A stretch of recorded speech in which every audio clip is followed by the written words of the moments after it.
The Galactic Council Chamber floated in the void between stars, a massive structure of crystalline architecture that had witnessed 10,000 years of diplomatic history. Today, it would witness something unprecedented. Ambassador Kelrix of the Votoan Empire stood at the central podium, his four arms gesturing with practiced authority as he addressed the assembled delegates from 47 species. "The survey is complete," Kelrix announced, his translator converting his clicking language into the common tongue. "Sector 7749 contains one inhabited world. The species calls themselves humans. They have achieved nuclear capability and primitive spaceflight. By all measures, they are ready for contact." Murmurs rippled through the chamber. First contact protocols were sacred in galactic society. A species that reached the atomic age and left their planet's atmosphere had earned the right to know they were not alone. The process was carefully managed, designed to prevent cultural shock and ensure smooth integration into the galactic community. Counselor Threen, a floating jellyfish-like being from the water world of Aqueous Prime, pulsed with bioluminescent concern. "Have we conducted the standard assessments? Cultural development?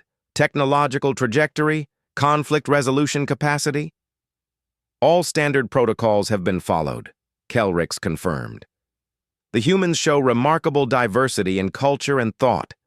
They have survived several near-extinction events of their own making, which demonstrates both their danger to themselves and their resilience.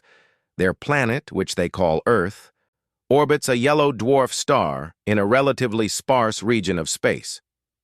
The architectural mind of the Builders Collective, a hive intelligence housed in geometric forms, projected its analysis into the shared mind space. The preliminary scans indicate they have developed artificial intelligence, though primitive. They have split the atom. They have touched their moon with physical presence. All markers suggest Category 4 readiness." Category 4 was standard for first contact. It meant a species had demonstrated technical competence, but remained unaware of faster-than-light travel, quantum communications, or the fundamental forces that bound the galaxy together. It meant they were children taking their first steps into a much larger playground. "I propose we initiate contact within the standard time frame," Kelrix continued. "A delegation will approach their most unified governing body, provide the standard introduction, and offer them observer status in the Council. Within a generation, perhaps two, they will be full members." The vote was unanimous. It always was for Category 4 species. The humans would join the galactic community, learn from older civilizations, and eventually contribute their own unique perspective to the endless conversation of sentient life. The delegation ship left the council chambers 3 days later. It was a vessel designed specifically for first contact missions, sleek and non-threatening, with every surface crafted to communicate peaceful intent. Aboard were representatives from 12 species, each chosen for their diplomatic skills and cultural sensitivity. Kelrix commanded the mission. Beside him stood Dr. Venera, a mammalian scientist from Praxis, whose species had been contacted 400 years earlier. She understood the mixture of terror and wonder that first contact inspired. "I remember when the Council came to my world," Venera said as they entered Earth's solar system. "I was a juvenile. I saw the ships in the sky and thought gods had arrived." "And now you travel the stars yourself," Kelrix replied. "This is what we offer them: knowledge, community, protection."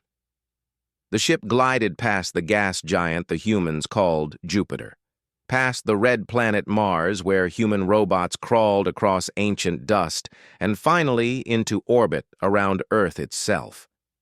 The planet was beautiful, swirled with white clouds and blue oceans, green and brown continents visible beneath the atmosphere. "They have satellites," the ship's sensor officer reported. "Thousands of them, military installations tracking our approach. They see us." "Good," Kelrix said. "Begin the greeting protocol." The message went out in every electromagnetic frequency humans had demonstrated the ability to receive. It carried mathematical proofs of intelligence, peaceful imagery, and a request for dialogue. Within hours, every radio telescope, every military radar, every civilian broadcast receiver on Earth detected the signal. Humanity responded with chaos. Military forces mobilized. Scientists argued over interpretations. Religious leaders offered conflicting explanations. Politicians saw opportunity, danger, or both. But slowly, through the noise, a response emerged. The United Nations, humanity's attempt at global governance, transmitted a message back. We hear you. We wish to talk. Come to these coordinates. The delegation descended to the United Nations headquarters in New York City, their ship settling on the carefully cleared plaza outside the distinctive green glass building. Kelrix led the team out, walking on solid ground for the first time in months, breathing recycled air carefully filtered to match Earth's composition. Hundreds of humans waited, soldiers with weapons, though they kept them lowered. Diplomats in formal clothing, scientists with cameras and scanning equipment, and thousands more beyond barriers, human civilians who had come to witness history. A human stepped forward, an older male with gray hair and dark skin, wearing what the cultural database identified as formal diplomatic attire. I am Secretary General Adeyemi. On behalf of humanity, I welcome you to Earth. Kelrix touched his 4 hands together in the gesture of respect his species used. I am Ambassador Kelrix. We represent the Galactic Council, an assembly of sentient species that spans this region of space. We have come to invite you to join us. The human's face did something the database labeled a smile, which indicated pleasure or friendliness. We have dreamed of this moment for generations. Please, come inside. We have much to discuss. The negotiations took weeks. They occurred in a specially prepared chamber where both human and galactic delegations could meet comfortably. The humans asked questions constantly, their curiosity apparently boundless. How many species are in the council? Asked Dr. Sarah Chen, a human scientist with implants that enhanced her vision. 47 full members, Venara replied. Hundreds more in various stages of integration or with observer status. And how long has the council existed? 10,000 of your years approximately, though many member species are far older. The human delegation exchanged looks that the translation algorithms couldn't quite interpret. Their leader, Secretary General Adeyemi, leaned forward. And in all that time, in all that space, you've never encountered another species like us? With our level of development? We encounter Category 4 species regularly, Kelrix assured him. Perhaps one every few hundred years. It is always a joyous occasion. Another human spoke, a military officer named General Rodriguez. What do you expect from us? What's the price of membership? Price? Kelrix tilted his head. There is no price. You will have access to our databases, our technology, our markets. In return, we simply ask that you contribute what you can, your art, your science, your perspective. Nothing else? The human's tone suggested suspicion. You will be bound by council law, Kelrix admitted. No warfare between member species, no exploitation of developing worlds, no planet-killing weapons, the basic rules that allow civilization to function. The humans discussed this among themselves in rapid, heated exchanges. Their language had tremendous variation, and they frequently switched between different versions of it. Finally, Adeyemi spoke again. We need time to consult with our governments, our people. This is the biggest decision in human history. Of course, Kelrix agreed. We expected nothing less. But as the weeks turned into months, Kelrix began to sense something was wrong. The humans were thorough, yes, but there was an undercurrent to their questions that troubled him. They asked about council military capacity, about member species populations, about the location of home worlds and the mechanics of faster-than-light communication. When he mentioned this to Venara, she waved a paw dismissively. They are being cautious. My species did the same. They want to ensure they are not walking into a trap. Perhaps, Kelrick said, but doubt gnawed at him. The revelation came during what should have been a routine cultural exchange. Dr. Chen had invited Venara to visit a human research facility, a gesture of scientific cooperation. Kelricks accompanied them, curious to see how humans conducted their research. The facility was underground, buried deep beneath the surface in what the humans called Montana. Armed soldiers guarded every entrance. The security seemed excessive for a scientific installation, but Kelrick said nothing. Many species were protective of their knowledge. Dr. Chen led them through corridors of sterile white until they reached a massive chamber. We wanted to show you this, she said, so you would understand what you're dealing with. The chamber contained a ship, but not a human ship. Even without close examination, Kelricks could identify the design. Vorkun, a species that had died out 3,000 years ago in a war that had nearly destroyed the Council itself. Where did you get this? Venara breathed, her fur standing on end. It crashed in our desert 70 years ago, Dr. Chen replied calmly. We've been studying it ever since. Kelricks felt his blood chill. That's impossible. The Vorkun were extinct long before humans developed spaceflight. Were they? General Rodriguez emerged from a side entrance, his expression unreadable. Or did they just learn to hide better? The human general gestured, and soldiers moved to surround the alien visitors. Not threatening, not yet, but the implication was clear. You need to understand something about humans, Rodriguez continued.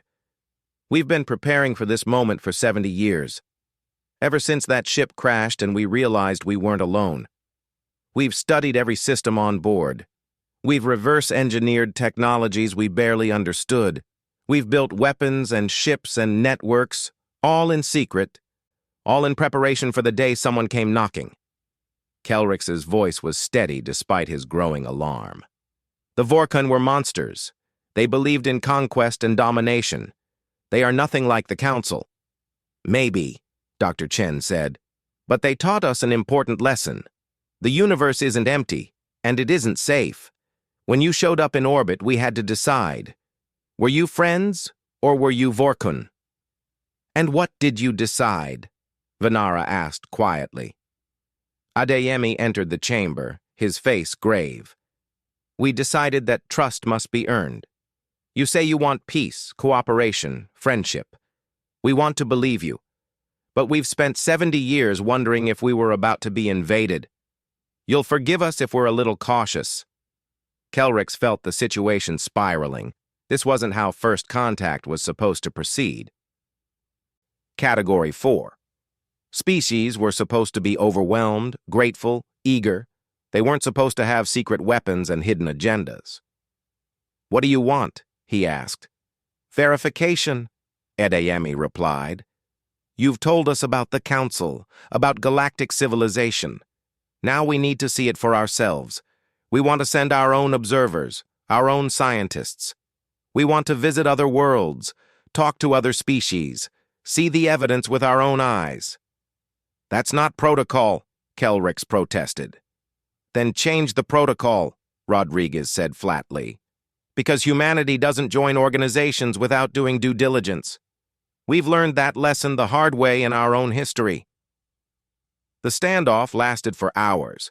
The humans didn't threaten violence, but they made clear they wouldn't simply accept the Council's word. They wanted proof, evidence, verification. Finally, Kelricks agreed to send a message to the Council, requesting permission for a human delegation to visit the Council chambers and 3 established member worlds. It was unprecedented, but the alternative was walking away from Earth entirely, leaving them isolated and potentially hostile. The Council's response took 3 days. When it came, Kelrix could hear the confusion and concern in the carefully worded message. This wasn't how things were done, but the council agreed, with conditions. The human delegation would be limited in size. They would be accompanied by council observers at all times. They would have no access to military installations or classified technologies. The humans accepted, and a delegation was chosen. Scientists, diplomats, military observers, and civilians with various expertise. 20 humans in total, boarding a council ship for the first time, leaving their home world behind to verify the claims of alien visitors. Kelrix watched them board with a mixture of relief and unease. This should have been simple. A species receiving the gift of galactic membership should have been grateful, eager, compliant. The humans were none of these things. As the ship departed Earth orbit, Dr. Chen stood beside him at an observation port, watching her planet shrink behind them.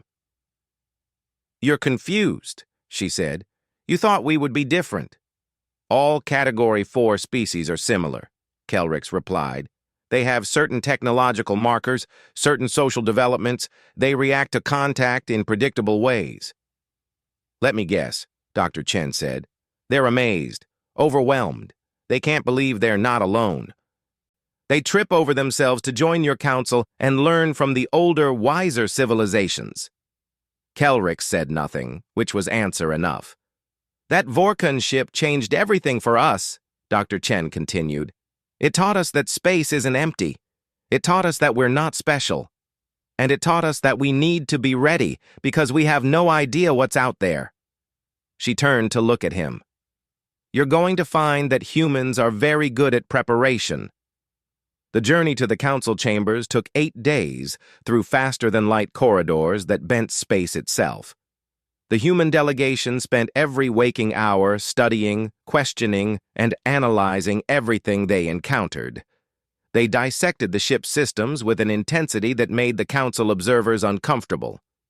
Commander Jackson, a human military officer with cybernetic enhancements, cornered the ship's chief engineer on the 3rd day. "This quantum drive," he said, gesturing at the humming machinery around them. "It doesn't actually move the ship faster than light, does it?" The engineer, a crystalline being from the silicon reaches, chimed with surprise. "You understand the principle." "We theorized about it," Jackson replied. "Alcubierre drives, we called them. Warp bubbles. The ship stays still while space moves around it. We just never figured out the power requirements." He paused, his mechanical eye whirring as it focused. "You're using vacuum energy extraction, aren't you? 0-point fields." The engineer's harmonics conveyed shock. "You should not be able to deduce that from observation alone." "Why not?" Jackson smiled without humor. "We're not stupid. We're just late to the party." Similar conversations occurred throughout the ship. Human scientists engaged with alien counterparts, asking questions that revealed depths of theoretical knowledge that shouldn't exist in a Category 4 species. They understood quantum mechanics, relativistic physics, and information theory at levels that suggested centuries more development than their actual technological base indicated. Venara sought out Dr. Chen in the ship's observation lounge, where the humans sat watching stars streak past in impossible patterns. "Your species confuses us," Venara admitted. "Your technology suggests early development, but your knowledge suggests something far more advanced." Dr. Chen turned from the viewport. "Humans are good at theory. We can imagine technologies we can't build yet. We can work out the mathematics of things that won't be possible for generations. The Vorkon ship helped, yes, but mostly it confirmed theories we already had." "That's not normal," Venara said. "Most species develop technology first, then understand the theory behind it. They stumble forward through trial and error." "We do that too," Dr. Chen assured her. "But we also have thousands of scientists working on purely theoretical problems, imagining what might be possible. When we saw the Vorkon ship, we already had frameworks to understand it. We just needed to see that it could actually work." The conversation was interrupted by an announcement. They had arrived at the council chambers. The structure emerged from faster-than-light space like a jewel catching sunlight. Thousands of kilometers across, it hung in the void between stars. Powered by harvested stellar energy and protected by shields that could withstand supernova shockwaves. It was the masterwork of the Builders Collective, constructed over centuries to serve as the heart of galactic civilization. The human delegation stared in silence. Even their perpetual questions ceased for a moment as they absorbed the scale of what they were seeing. "It's beautiful," Dr. Chen finally said, her voice soft. "It's been the center of galactic government for 10,000 years, Kelrix told them. Every member species contributed to its construction and maintenance. If you join us, humans will add their own section someday." The humans were given quarters in the observation section, rooms with transparent walls that looked out into the cosmic void. Security protocols were strict, much stricter than for typical Category 4 visitors, but the Council had agreed to accommodate what Kelrix privately thought of as human paranoia. The formal introduction to the Council would occur the following day. In the meantime, the humans were free to explore the public areas of the station, always accompanied by observers. Kelrix watched through security feeds as the delegation split up. Some visited the archives, a repository of knowledge from thousands of worlds. Others went to the engineering concourse, where member species maintained embassies and cultural centers. A few, including Commander Jackson and General Rodriguez, requested access to the Council's Military Coordination Center. That request had been denied. Firmly. The humans had accepted the refusal without argument, which somehow made Kelrix more nervous than if they had protested. The formal session began with traditional ceremony. The council chamber filled with representatives from 47 species, each in their environmental suits or breathing their native atmospheres in carefully controlled zones. The humans entered wearing simple dark suits, looking almost primitive compared to the technological sophistication around them. Counselor Threen began the proceedings, her bioluminescence pulsing in the formal patterns of welcome. "We gather to greet a new species. The humans of Earth have reached the threshold of galactic awareness. We offer them knowledge, friendship, and a place among the stars." Secretary General Adeyemi stood to respond. Kelrix had spent time with the human leader and found him inscrutable. He was polite, articulate, and completely opaque regarding his true intentions. "We are honored," Adeyemi said, his voice translated into 47 languages simultaneously. "We have traveled far to see the wonders you described, to verify the truth of your words, and to ask questions that trouble us." A murmur rippled through the council. This was not the script. Category 4 species expressed gratitude and wonder. They didn't speak of verification or express doubts. "Questions are welcome," Counselor Threen said carefully. "Then I will be direct," Adeyemi continued. "You say this council has existed for 10,000 years. You claim to represent dozens of species in peaceful cooperation.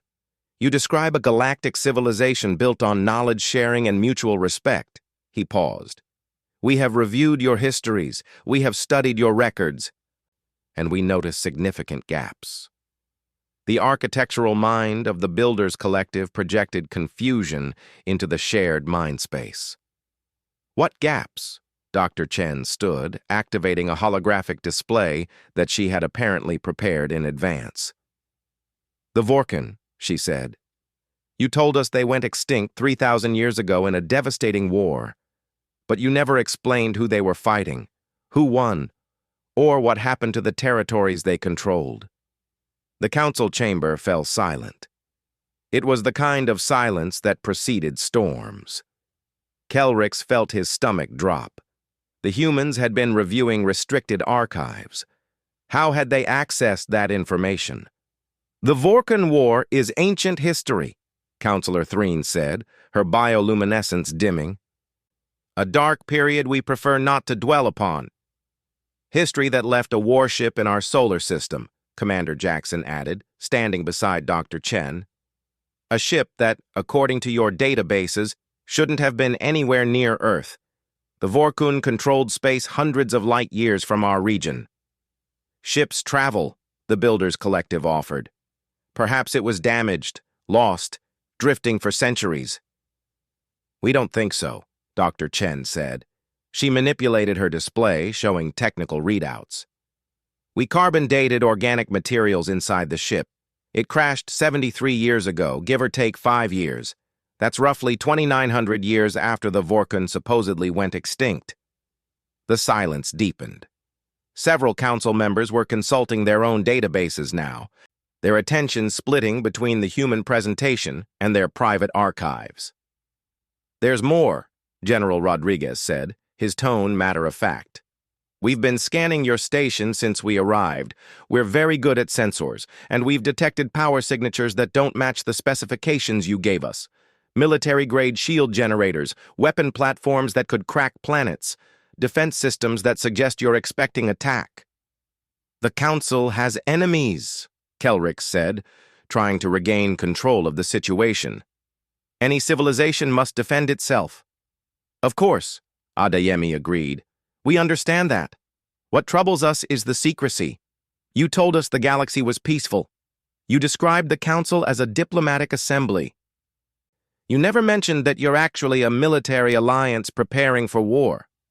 We are not at war, Councillor Threen insisted, her light pulsing with agitation. Then who are you preparing to fight? Dr. Chen asked quietly. No one answered. The council members exchanged glances, silent communications passing between them in languages and methods humans couldn't perceive. Finally, the architectural mind spoke, its geometric forms shifting in patterns that suggested distress. The humans have discovered what we hope to reveal gradually, it said. They have moved faster than any Category 4 species in history. They have asked questions we were not prepared to answer. So, answer them now, Secretary General Adeyemi said. We're here in good faith. We want to join you. But we need to know what we're joining. Councillor Threen floated forward, her translucent body pulsing with slow, sad colors. Very well. If you have come this far, you deserve the truth. The Vorkun did not go extinct. We defeated them, pushed them back, but they survived. They retreated to the galactic rim beyond our sensor networks. For 3,000 years we have maintained a border, a line they do not cross. And we have waited. Waited for what? Dr. Chen asked. For them to return, Kelrick said, his 4 arms hanging limp. They will return. It is not a question of if, but when. Everything the Council does, everything we build, all our technology and cooperation, it exists to prepare for that day. The human delegation exchanged glances. Silent communication passing between them as it had between the Council members moments before. Commander Jackson spoke first. How long until they return? We don't know, the Builders Collective admitted. It could be tomorrow. It could be 10,000 years from now. We watch the border. We maintain our fleets. We hope we will be ready. And you bring in new species, General Rodriguez said slowly. Not just for cultural enrichment. You need soldiers. You need resources. You need allies. We do, Councillor Threen admitted. But we also offer protection, safety. The Vorkun would destroy Earth as casually as you would step on an insect. Alone, you have no chance. With us, you have the protection of the greatest military alliance in the galaxy. There's more you're not telling us, Dr. Chen said. We've seen your population figures. We've studied your industrial capacity. If the Vorkun are as dangerous as you claim, you should be mobilizing far more aggressively. You should have war fleets that dwarf anything we've seen. But you don't. The silence that followed was deafening. Finally, Kelrick spoke, his voice barely above a whisper. Because we've tried that. We tried total mobilization, complete militarization. It nearly destroyed us. Species that turn all their resources to war become the very thing they fight against. We became like the Vorkun. The Council made a choice 3,000 years ago. We would prepare, yes, but we would not sacrifice our civilization to do it. So you're vulnerable, Jackson said. We are balanced, Kelrix replied. Or we were, until you arrived. Adeyemi frowned. What do you mean? You are not Category 4, the Builders Collective said, its geometric forms reconfiguring into patterns of realization. We were wrong. We have never been more wrong. The categories are based on technological development, Venera explained, her voice shaking. But you humans don't fit the pattern. You have Category 4 technology, but Category 7 theoretical knowledge. You have been preparing for interstellar conflict since before you achieved faster-than-light travel. You reversed engineered a Vorkon ship in 70 years, something that should be impossible. Dr. Chen laughed, though there was no humor in it. You thought we were children. You came to Earth expecting to pat us on the head and welcome us to the big leagues. You never imagined we might have something to offer. What do you offer? Counselor Threen asked. And for the first time since the humans had arrived, Kelrix heard hope in her voice. Secretary General Adeyemi smiled, and for the first time since entering the council chamber, it was a genuine smile. We offer war, he said. Real war. The kind fought by a species that has spent its entire history fighting itself.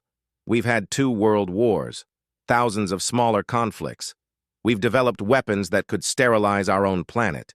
We've imagined every possible way to kill each other and then built machines to do it more efficiently. He gestured to his delegation. Every human in this room comes from a species that has survived plague, famine, genocide, and our own stupidity. We've clawed our way up from caves to spacecraft through sheer bloody-minded stubbornness. You want to know what we offer? We offer experience. General Rodriguez stepped forward, his expression hard. You've had peace for 3,000 years. That's admirable. That's what we all want. But it also means you've forgotten how to fight. You have weapons, yes, but do you have warriors? Do you have soldiers who have seen combat, who understand tactics, who can make the hard decisions? We have defense forces, Kelrix protested. Every member species maintains fleets. Defense forces that haven't fought a real war in millennia, Commander Jackson countered. We've reviewed your military doctrines. They're 3,000 years old, frozen in time from the last Vorkon conflict. You drill, you practice, but you haven't adapted. You haven't evolved. Your military thinking is ancient. Dr. Chen pulled up another holographic display.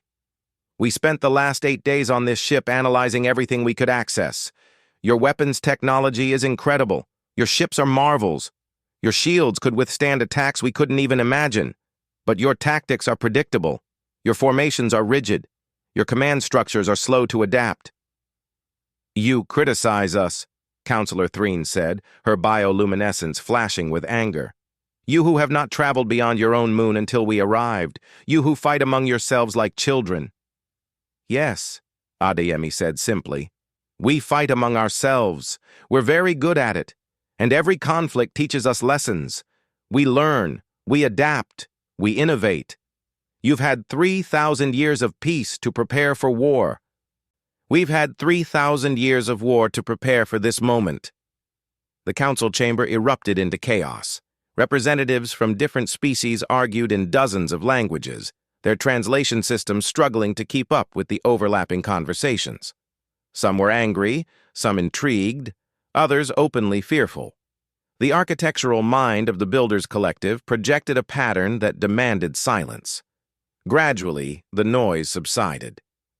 Let us assume you are correct, it said, its geometric forms shifting thoughtfully. Let us assume we have grown complacent in our preparations. What do you propose? Secretary General Adeyemi looked at his delegation. Silent communication passed between them, the kind of wordless understanding that came from shared culture and common purpose. He turned back to the council. A partnership, he said. Not membership. Not yet. We're not ready to join your civilization. but we can help you prepare for the Vorkun return. We can share our military knowledge, our tactical innovations, our experience with asymmetric warfare. In exchange, we need your technology, not just the pretty stuff you show Category 4 species. The real technology, weapons, shields, faster-than-light communication, everything you have. That violates every protocol, Kelrick said, but his voice lacked conviction. Your protocols assumed we were children, Dr. Chen replied. We're not. We're a military power that happens to be technologically behind. Give us your technology, and we'll show you how to use it. And if we refuse? Counselor Threen asked. Adeyemi's expression didn't change. Then we go home. We take what we've learned here and continue developing on our own. We'll reverse engineer your systems eventually. We're good at that. But without your help, it'll take centuries. And when the Vorkun return, you'll face them without us. He paused. Your choice.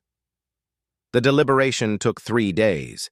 The council met in closed session while the human delegation waited in their quarters. Kelrix watched them through security feeds, trying to understand what he was seeing. They didn't seem worried. They exercised in the station's gym, pushing their bodies through routines that looked like combat training. They studied the technical manuals they had been given, discussing faster-than-light mechanics and quantum shield theory as easily as Kelrix might discuss the weather. They laughed, told stories, and played games that involved strategy and deception. Venera joined him in the observation room. They're remarkable, she said quietly. They're dangerous, Kelrix replied. Maybe we need dangerous, Venera said. We've been safe for so long we've forgotten what it means to struggle. Look at them. They know they're outmatched by our technology, but they're not intimidated. They see it as a challenge to overcome. They might not be our allies, Kelrix warned. Once they have our technology, what's to stop them from becoming the next Vorkun? Nothing, Venera admitted, except themselves. And that's what makes them different. The Vorkun chose conquest. The humans choose cooperation, but on their terms. They won't be junior partners. They won't be grateful children receiving wisdom from elders. They'll be equals, or they'll be nothing. The council's decision came on the 3rd day. The vote had been split, something Kelrix had never witnessed in all his years of service. 17 species voted against the partnership. 15 abstained, but 15 voted in favor, just enough to create a special agreement outside normal protocols. The humans would receive full access to council technology over a phased timeline. In exchange, they would establish a joint military academy where human and alien officers would train together. They would share their tactical knowledge, their strategic innovations, their hard-won experience with warfare. They would become the Council's military advisors, a role that had never existed before because it had never been needed. When Kelrix delivered the news, Secretary General Adeyemi simply nodded, as if he had expected nothing less. We'll need to send a ship back to Earth, he said, to collect our military leadership, our best minds. This is going to require resources humanity hasn't devoted to anything since the moon landing. You have 3 months, Counselor Threen told him. Then the first joint training exercise begins.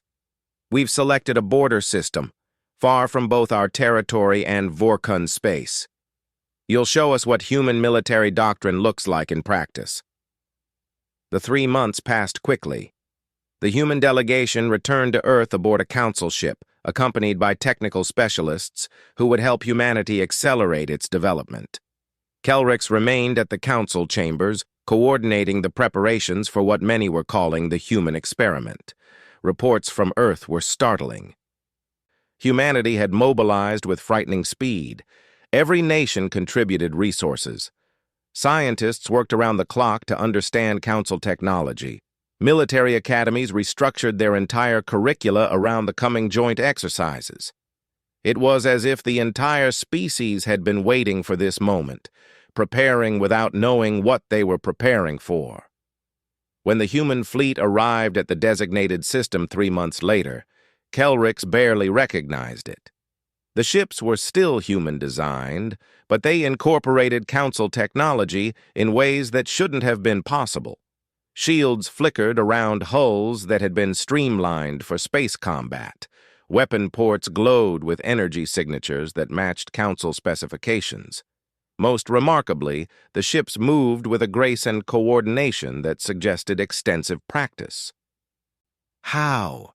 Venara breathed, standing beside Kelrix on the observation deck.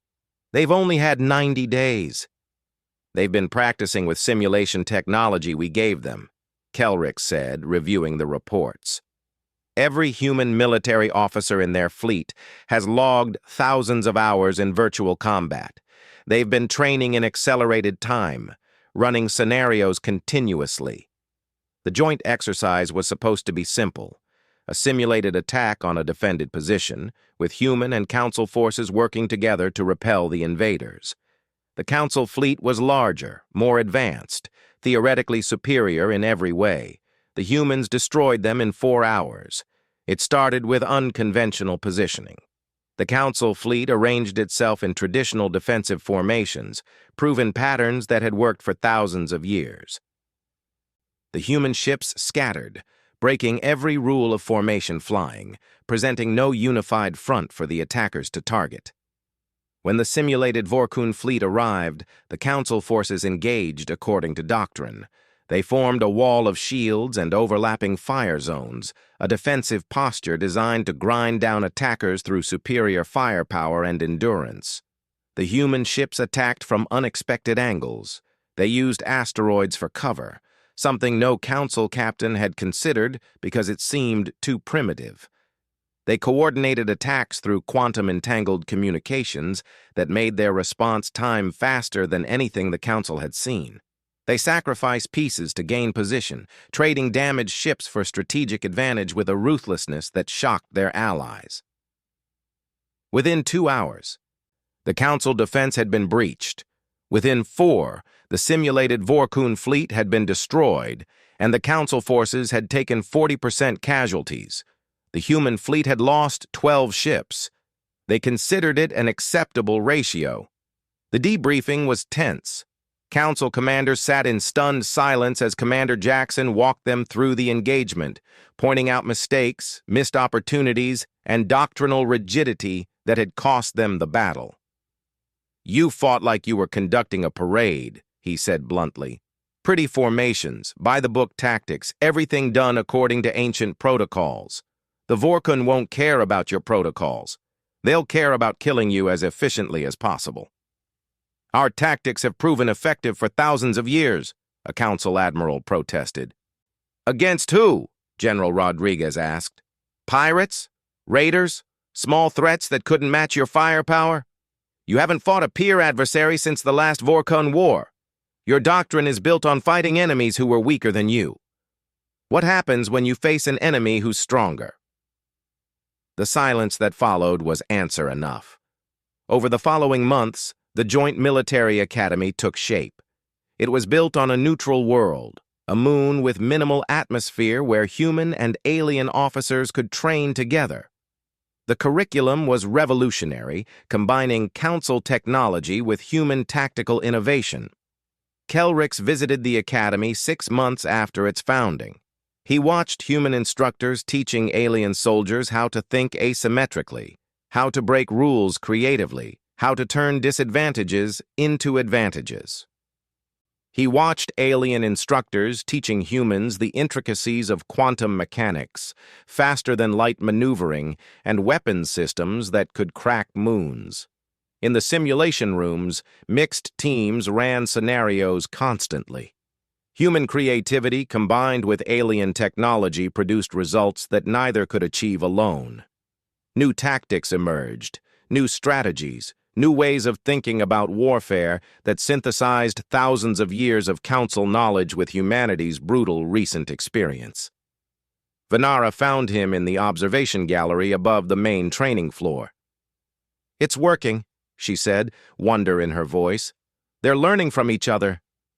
"The humans are learning faster," Kelrix observed.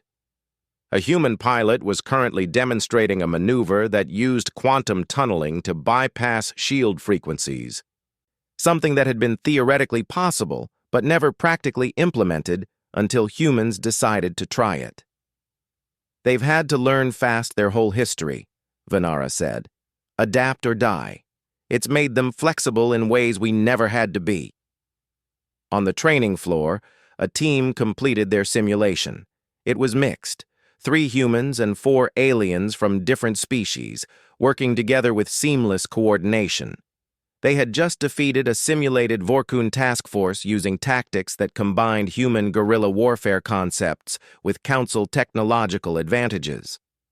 Their instructor, a grizzled human colonel named Martinez, reviewed their performance. "Good work. You used the terrain. You adapted when the plan broke down.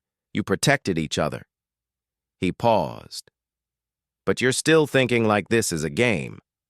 In real combat, ships don't respawn. People don't get second chances. Every decision has weight. Remember that." The team nodded soberly. They came from species that had known peace for generations, but they were learning what humans had never forgotten, that survival requires constant vigilance and the willingness to make hard choices. Kelrix left the academy that day with mixed feelings. The partnership was working, perhaps better than anyone had hoped. But it was changing the Council in fundamental ways. The peace they had maintained for 3,000 years felt more fragile now, not because the Vorkun were closer, but because the Council had acknowledged its own vulnerability. 2 years after first contact, the humans requested a meeting with the full Council. They arrived at the chambers not as supplicants or junior partners, but as equals, wearing uniforms that blended human and Council design elements. Secretary General Adeyemi addressed the assembly with quiet confidence. "We've trained your officers. We've shared our knowledge. We've helped you prepare for the Vorkun return. Now, we want to discuss the next phase." "What next phase?" Counselor Threen asked. "The Vorkun have been quiet for 3,000 years, Dr. Chen said, standing beside Adeyemi. "You've been watching your borders, waiting for them to attack. But we've been analyzing the historical data you've shared with us. We have a different theory." She activated a holographic display showing the galaxy. "The Vorkun didn't retreat because you defeated them. They retreated because they were preparing. 3,000 years is a long time to plan. We think they're not waiting to attack." "We think they're already moving." The Council chamber fell deathly silent. "We've been running long-range sensor sweeps of the galactic rim," Commander Jackson continued, "using techniques we developed for detecting stealth ships in our own conflicts. We're finding anomalies, energy signatures that don't match natural phenomena, mass concentrations that suggest artificial structures, movement patterns that could be ships." "You're saying the Vorkun are returning now?" Kelrix asked, his voice hollow. "We're saying they might already be here," General Rodriguez replied, "moving slowly, carefully, staying below your detection thresholds, building up forces in the dark spaces between stars. When they attack, it won't be a probe or a skirmish. It'll be everything they have all at once." Adeyemi stepped forward, his expression grave. "The Council prepared for a war that might come someday. We need to prepare for a war that might come tomorrow. We need full integration, full cooperation. No more restrictions on technology transfer. No more holding back. Humanity needs to join the Council not as observers or advisors, but as full members with full access." "And if we refuse?" Counselor Threen asked, though her question lacked force. "Then we defend Earth on our own," Adeyemi said simply. "We'll help you where we can, but our first responsibility is to our own species. We won't wait for the Vorkun to reach our homeworld." The vote was immediate. This time, there were no abstentions. 47 species voted unanimously to grant humanity full membership in the Galactic Council, with all rights, responsibilities, and access to technology that status entailed. It was the fastest integration in Council history. It shattered every protocol. But then, everything about humanity had shattered protocols from the beginning. As the human delegation celebrated their membership, Kelrix approached Adeyemi privately. "You planned this," he said. "From the beginning. You knew we would need you more than you needed us." Adeyemi smiled. "We hoped. We prepared. When your ship appeared over Earth, we had two choices: hide what we had learned and play the role of primitive natives, or show our cards and negotiate from strength. We chose strength." "It was arrogant," Kelrix said, but without heat. "It was human," Adeyemi replied. "We've learned the hard way that the universe doesn't reward the meek. You come to the negotiating table with leverage, or you come as a victim. We refuse to be victims." "The Vorkun will come," Kelrix said quietly. "When they do, all of this, the politics, the negotiations, the careful diplomacy, none of it will matter. Only survival will matter." "Then it's good you have us," Adeyemi said. "Because if there's one thing humans are good at, it's surviving." The years that followed proved him right. The Vorkun did return, not in a massive invasion, but in probing attacks that tested the Council's defenses. Each time they found human-trained officers commanding fleets, human tactics adapted to alien ships, and human determination backing up Council technology. The war that everyone had feared for 3,000 years finally came, but this time the Council was ready, not because of their technology alone, but because they had learned what humanity had always known: that survival requires constant struggle, adaptation, and the willingness to change. The humans had not come to the Council as beginners. They had come as warriors who had spent their entire history preparing for this moment. And in learning that lesson, the Council had discovered that sometimes the youngest species had the most important lessons to teach.